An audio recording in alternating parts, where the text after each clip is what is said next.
Many happy returns, horror fam. This is Dr. Briggs with Talk Horror, and tonight I have something scary and kind of infuriating to show you. We're friends to the end, remember?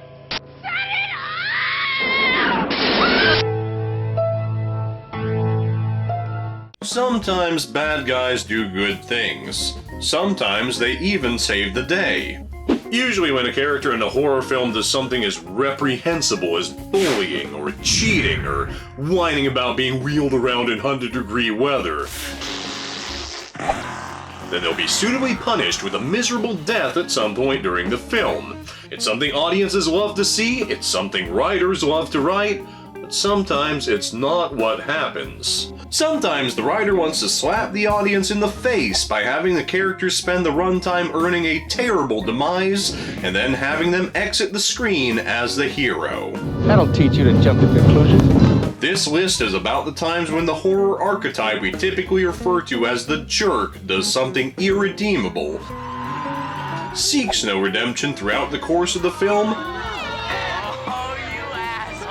and then helps vanquish evil, sparing countless lives from annihilation, but remaining a jerk. You're dead! Seriously, some of these characters are terrible examples of human beings. But I'm not here to praise them, I'm just here to talk about 5 times the jerk survived and saved the day. Randolph Carter from The Unnameable. To be fair, most of the characters in 1988's The Unnameable act like dicks at one point or another during the film, but you would think that a character who vehemently refuses the search for a missing classmate would be in for some particularly nasty karma. He hasn't been seen since last night. We are the last people to have seen him. You don't have to be melodramatic. I'm worried that he's hurt. Well, then trundle over there and check it out for yourself.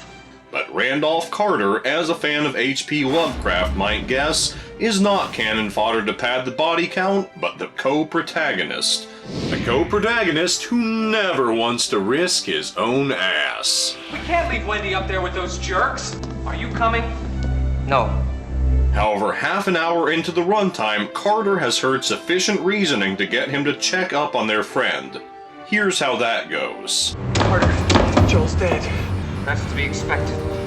And thereby begins the saga of Carter fucking off with a book while his schoolmates get slaughtered upstairs.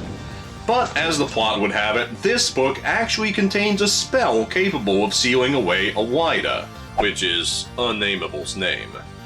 And to his credit, Carter does venture down into a tomb after only Cicely backing away once to recite this spell and save his surviving peers from certain death.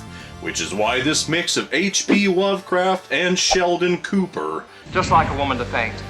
Take care of her, Howard. is only number 5. The Judge from The Blood on Satan's Claw. When a character's opening act is to dismiss our main character's warning about a looming evil as superstition, and then deride him in spite of his concern, I must surmise, Ralph, that you're wasting my time. it's probably not going to surprise you when it's that same character's insistence that an engaged couple sleep apart that allows the demon to infect his first and second victims. Judge yourself fortunate, young man. She could never have been the fit wife for you. But in spite of the death of a friend, the formation of a cult, and witnessing a man sever his own hand in a fit of madness, the Judge from 1971's The Blood on Satan's Claw concludes from the first act's events, Witchcraft is dead. and exits the picture to do absolutely nothing for nearly half an hour of the runtime. But before he goes, he imparts the following wisdom. But you must have patience, even while people die. Only thus can the whole evil be destroyed. You must let it grow. Which would be a great approach when you're fighting Freddy Krueger, or the Blob, or the coronavirus. Now, you probably get the feeling that this character is either going to foul up the fight against evil in the last act, and or suffer deadly comeuppance for his coldness and indifference. But in this case, waiting around and doing nothing actually allows for the cultist's skin harvest to manifest a flesh and blood devil that can be killed.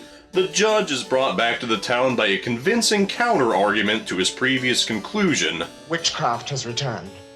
And after torturing a cultist for his location, he finds the devil, stabs it, and kills it. The lead cultist also runs directly into one of his posse's blades, and everyone else may or may not go back to being normal and thereby partially vindicate the judge. But we can't tell because the movie just ends there. Stathis Borans from The Fly. Let's be honest, most of y'all were expecting this douchebag to make the list. Stathis Borans, which is two names I have never heard in the wild, is a man who has no respect for the concept of privacy. Key. I'll keep it. For old time's sake. Not only does he let himself inside his ex-girlfriend and current employee Veronica's apartment at will, he decides that he's going to publish a story about her current fling Seth Brundle and his secret teleporter in progress. Your discovery is my discovery. I'm your editor, and I'm shaping your material into a story. Which is what indirectly leads to Seth's catastrophic self-teleportation that would turn him into Brundlefly in 1986's The Fly. Your discovery is my discovery.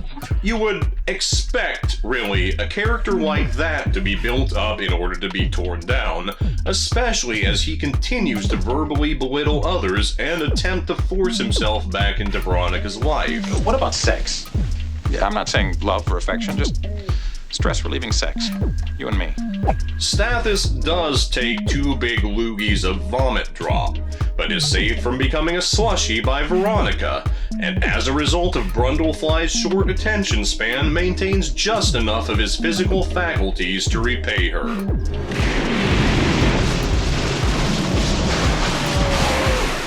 It's worth mentioning that when Brundlefly meets his ultimate fate, the look of mild contempt on Stathis' fucking face, combined with his head nodding, make him look like, yeah, you want some more, bitch? And speaking of names you'll never hear in the wild, Tata Kuda from Martin.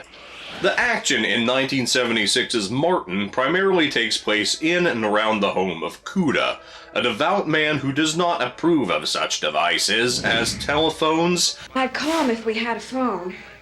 You believe that, no phone? And believes that real-life vampires have cropped up throughout his family tree. Kuda has just taken his young cousin Martin into his care, but the word care is dubious, as Kuda believes Martin to be a vampire. First, I will save your soul. Then, I will destroy you.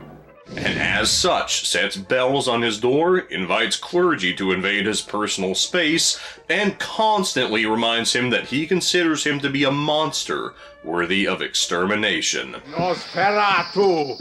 Speak, Nosferatu! Nosferatu. The rub is that despite claiming no belief in the supernatural, Martin also believes that he is a vampire, and has committed murders in the name of a literal bloodlust. If you think that that would make Martin the least likable character in this movie, then you're actually wrong. He's mad, and you and those books have driven him to it. He is Nosferatu. Throughout the film, you generally get the feeling of wanting Martin to seek help, and Mr. Kuda to choke on his own bile and die. Or at least for Martin to snap and slaughter his own caregiver. But that's not what happens. Instead, Kuda's supportive granddaughter moves away. The woman who Martin was starting to feel real affection for takes her own life, and Martin continues to target the innocent.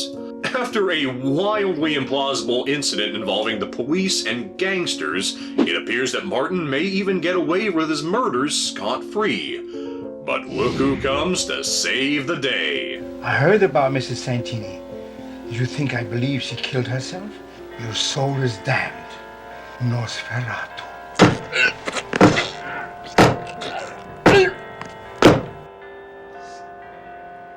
Amos Clements from The Car. 1977's The Car introduces us the blasting contractor Amos Clements in a scene where he throws his wife Bertha to the ground, and then proceeds to chew out a funny horn-blowing hitchhiker. I just don't think you ought to be hitting that lady. That's my wife!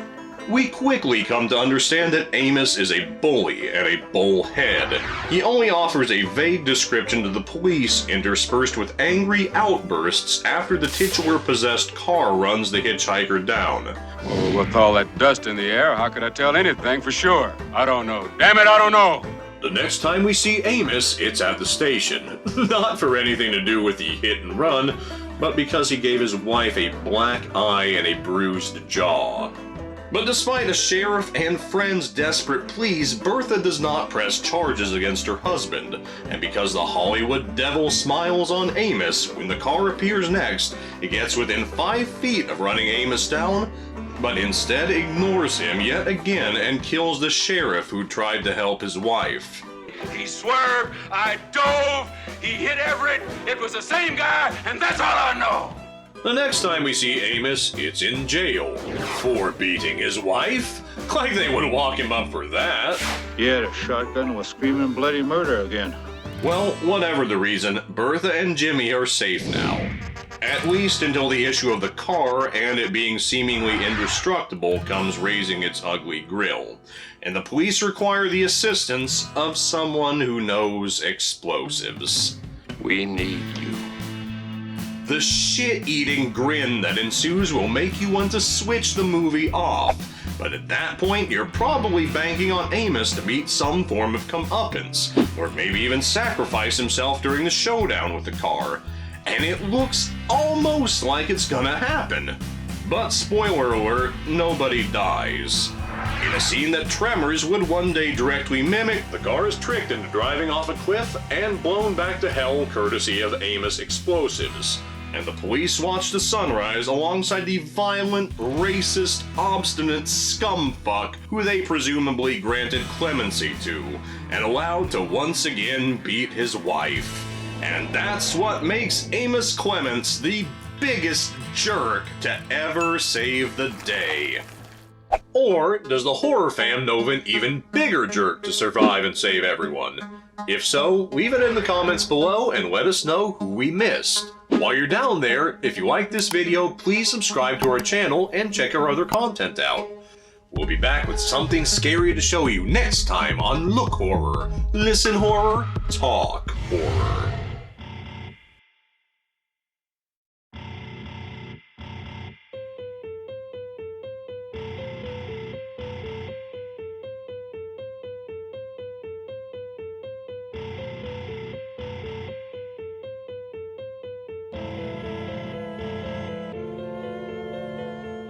Why would they lock him up for that?